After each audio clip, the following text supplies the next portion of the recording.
छत्तीसगढ़ जिला के रायगढ़ से पुलिस का घिनौना चेहरा सामने आया है।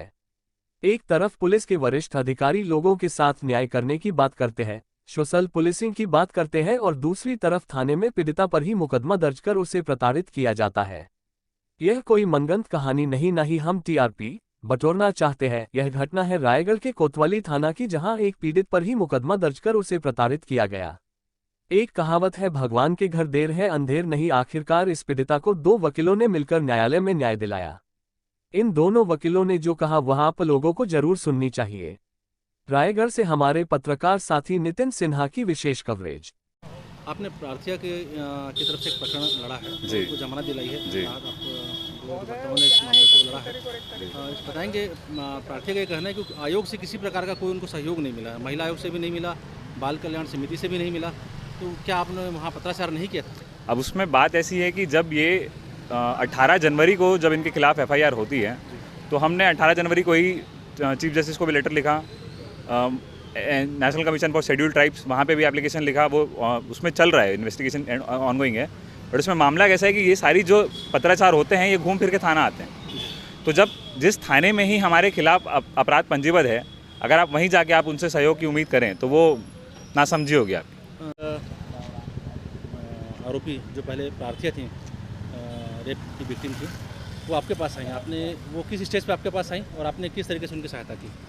ये जनवरी फरवरी में जब ये प्रार्थिया थी, एक केस में, जिस केस का इन्होंने जिक्र किया, उस केस में जब ये प्रार्थिया थी तब वो हमारे पास आए थे और इस केस में हमने प्रोसिक्यूशन को असिस्ट किया और अभियोजन की तरफ से हमने एक एप्लीकेशन लगाया कि हम प्रार्थिया की तरफ से इस केस को केस के ट्रायल में हम हिस्सा लेना चाहते हैं।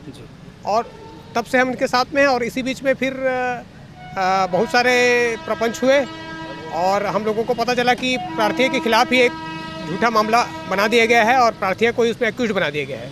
चूँकि अभी सारे मामले न्यायालय में लंबित है, इसलिए मैं इसमें बहुत ज़्यादा टिप्पणी नहीं करना चाहूँगा, क्योंकि ये घटना है, मैं शाहीन बिरयानी के यहाँ काम करती थी। कब काम करती थी? मैं 2010 से 12 तक।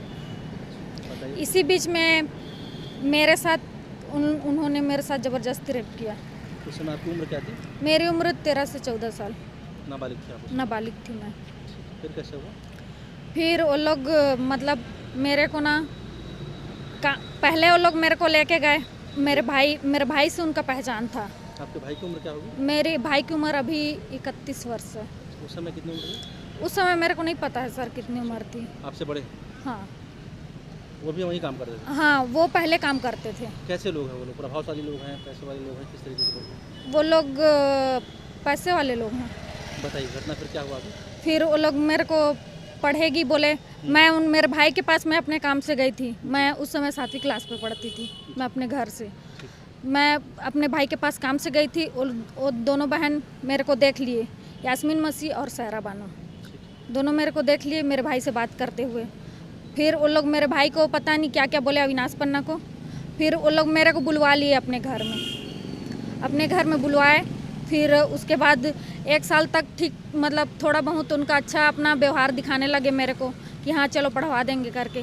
उस दिन 1 साल हुआ, उसके बाद वो लोग मेरे को इरफान अली पड़ोसी के घर में था, सोया था, और वो लोग में उसकी छोटी बहन सहरा बानो मेरे को बोली कि जाके इरफान अली को उठा के ले आओ, बोली उठा लो जाके बोली। तो मैं जब गई उसको उठाने के लिए तो इरफान अली मेरे साथ ज़बरदस्ती किया। उसके बाद जब मैं आके उसकी छोटी बहन सहरा बानो को बताई तो फिर वो मेरे को चुप कराने लगी, बोली मत बताना किसी को। मैं नहीं तो फिर मैं चुप रही, मैं कुछ नहीं बोली। फिर मैं कई बार बताने की कोशिश की अपने भाई को, तो मेरे को लोग बहुत धमकी देने लगे, तेरे भाई को जान से मरवा देंगे, ऐसे बोलने लगे। वो लोग बोलने लगे जान से मरवा देंगे बोल के। तो फिर मैं चुप रह गई, नहीं बताई। फिर उसके बाद मैं कुछ दिन हुआ मैं गांव चले गई। मैं गांव गई अपनी। मेरा गांव है पत्थल गांव।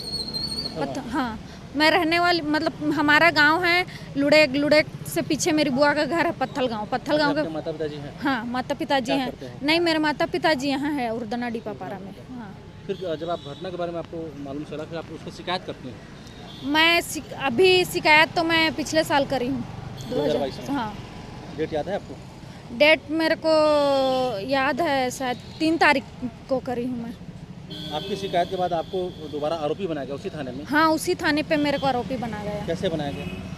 अब मेरे को राजीनामा करने के लिए बोले, मैं नहीं मानी। कई बार मेरे को बोल के देखे वो लोग राजीनामा करने के लिए, मैं नहीं मानी।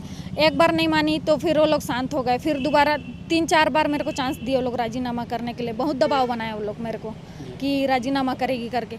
मैं नहीं सुनी और दोबारा फिर आखिरी बार मेरे को लोग राजीनामा के लिए बोले, मैं नहीं मानी। तो फिर उसके तीसरे दिन मेरे भाई को वो लोग अरेस्ट करवा दिए।